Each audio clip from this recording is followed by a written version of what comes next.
When we look at all the available ancient manuscripts, the Hebrew Masoretic text, the Dead Sea Scrolls, the Greek Septuagint, the Aramaic Targums, the Peshitta, the Samaritan Pentateuch, we find variations in how they're written. They don't always agree.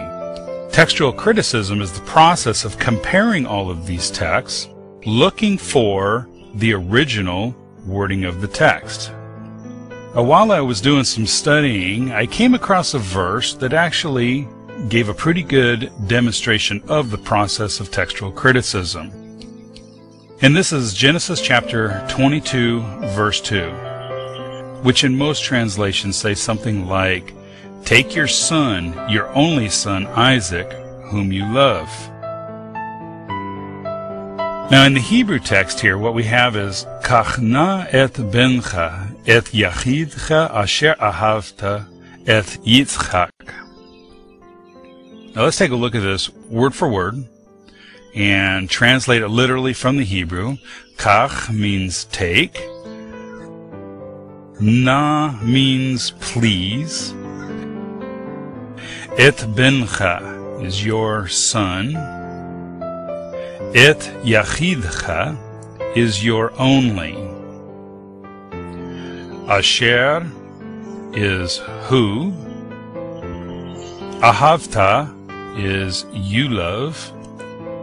Et Yitzchak, and that's Isaac. So when we put all this together, literally what we have is, please take your son, your only, who you love, Yitzchak.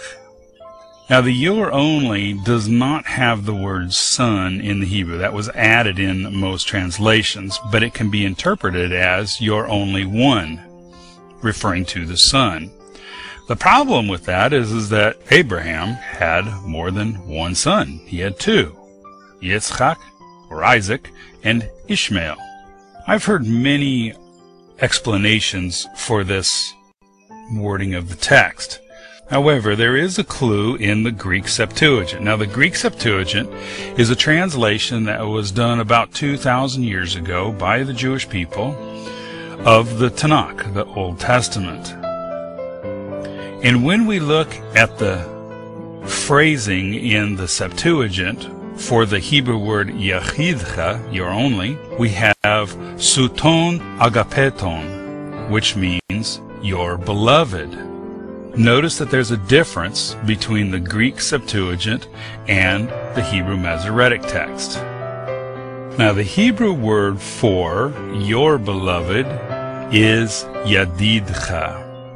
Now notice that the written form of yadidcha is very similar to yachidcha, the only difference being this little leg on the letter chet.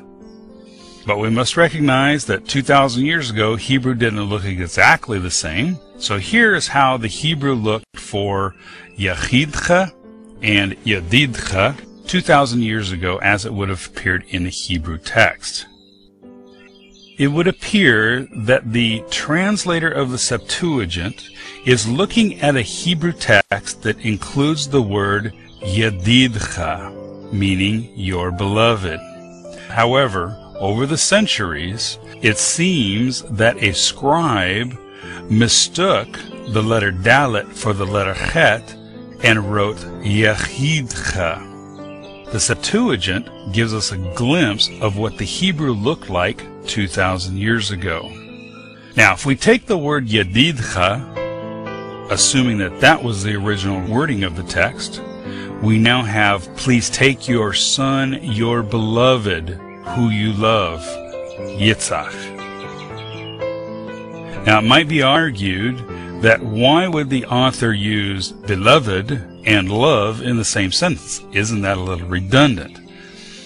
Well, a couple of things. First, in the Hebrew, they like to use synonyms. They'll often use words of similar meaning.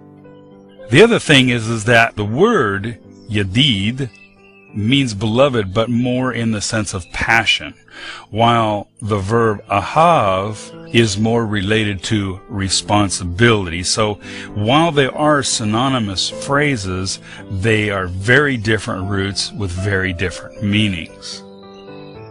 The point of this exercise is to recognize that ancient texts don't always agree with each other, and the Hebrew is not always correct. Sometimes the Septuagint itself can correct the Hebrew text. Now, this is not an isolated example. There are many, many, many examples of this, and if you're interested, there are several books on biblical textual criticism that are fascinating reads and really opens up the eye to understanding these ancient texts.